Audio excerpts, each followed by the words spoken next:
Welcome to the Last Reach Citygroup. Tonight's Citygroup is an interesting one because most of you already made your 2-year generosity commitments to reach this past Sunday, Commitment Sunday. Of course, I'm sure that a few of you weren't able to be there and there's still time to make your reach commitments, but most of you have already made your 2-year commitments to reach. And so tonight, my hope is that this final passage in 2 Corinthians chapter 9 is actually going to lead you to a deeper understanding of and a greater appreciation of what your financial generosity placed in God's sovereign hands can truly mean and truly accomplish. So the big idea of our passage this evening is give so that others will give thanks to God. And so I just want you to know from the bottom of my heart and from the truth of God's Word that as you generously give, of course you're supplying needs. That's very important. When Paul was writing to the Corinthians, he's very open with them that their generosity is going to supply the needs of the suffering saints in Jerusalem. And your generosity is going to supply the needs that we have for a long-term facility where we can continue to gather for God's glory for years to come. But your financial generosity does more than sort of purchase brick and mortar. Your financial generosity leads others to give thanks to God. You see, when we are able to gather for years to come in a long-term facility, we're all going to be giving thanks to God for your financial generosity. And as more and more people come to know Jesus, as they come from darkness into light, from worshiping idols to giving glory to the one true God, they too will give thanks to God because your generosity in God's economy is part of His mysterious sovereign work to draw worshipers to Himself. I wonder if you knew that your generosity was just that significant, that it's part of God's plan to redeem a people who worship and give thanks to His name alone. And so tonight, I hope that you enjoy an evening in which you really revel in the wonder of what in God's hands your generosity is going to accomplish. And so as you're discussing, as you're praying, as you're studying, I want to encourage you to allow a spirit of joy to fill your room and to fill your hearts. Because your generosity is supplying needs, but so much more than that. It's supplying the eternal need that we have to be reconciled to God, to go from worshiping idols to worshiping the one true God. Your generosity is part of God's work to redeem worshipers who give thanks to Him now and forever. So revel in the joy of that.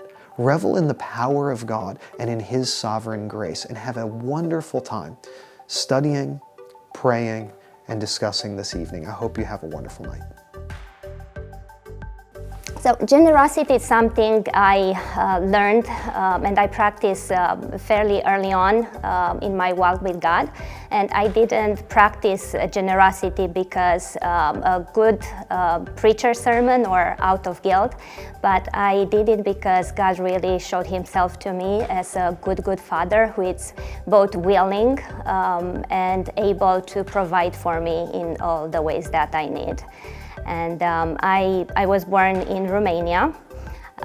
First time I came in the United States as a college student, I came as a work and travel student. And I was supposed to work for 3 months in the hospitality industry and then travel for a month. So I came up in the White Mountains.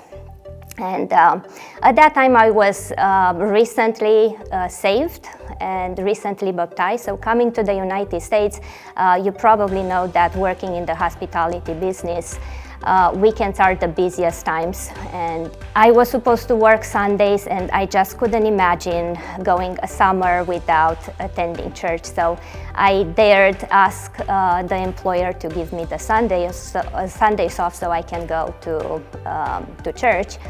And at that time, little did I know that Sundays are probably the best paid days of the week.